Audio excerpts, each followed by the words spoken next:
Bonjour, bonjour mes amis, bonjour et encore une fois de plus, bienvenue dans la forêt pour les amoureux de la nature et puis de la vie en liberté, parmi la forêt, les animaux en autonomie et puis en pleine liberté, je le dis souvent, grâce à cette autonomie qui nous permet de pouvoir vivre tranquillement et sereinement.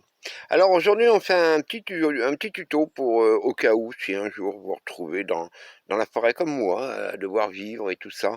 Un petit tuto qui paraît comme ça complètement anodin, mais vous savez, ça peut rendre service.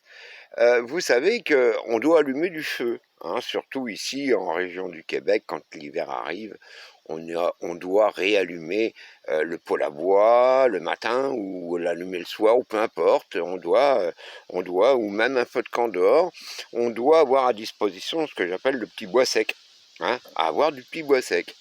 Le problème, c'est que quand il neige ou qu'il pleut par exemple, le petit bois sec au sol, là, on oublie ça, hein.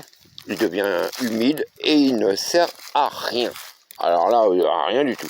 Là, c'est sec, ça va, il n'y a pas de problème.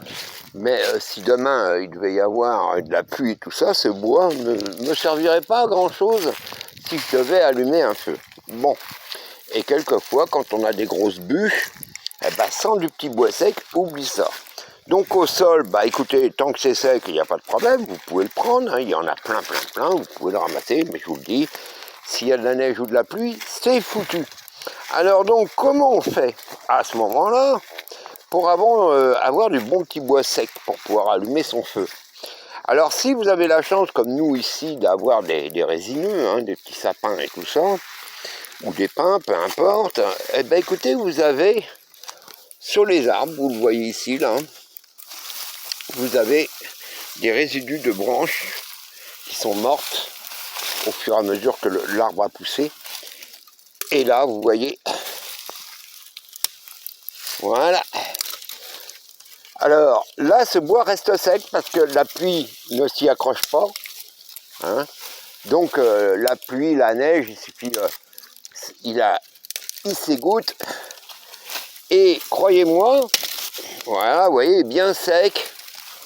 Et ça vous permet donc d'allumer votre feu sans aucune difficulté, vous voyez.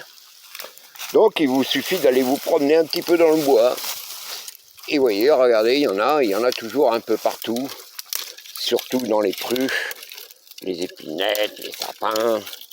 Maintenant, ça, bien entendu, ça dépend des régions dans lesquelles vous vous trouvez, suivant les arbres que vous avez. Voilà. Donc, vous voyez, c'est pas si compliqué que ça. C'est toujours des petites choses comme ça qui sont toutes simples, mais qu'on oublie. On oublie tout simplement, et puis c'est sûr que quand on vit en milieu urbain et tout ça, on n'est pas habitué à ce genre de choses. Alors voilà. Donc si demain vous vous retrouvez dans la forêt, en plein automne, sous la pluie ou la neige, peu importe, vous devez allumer un bon petit feu pour vous réchauffer, maintenant, vous savez comment on fait. Allez, je vous souhaite à tous une bonne journée, une bonne soirée, et à bientôt.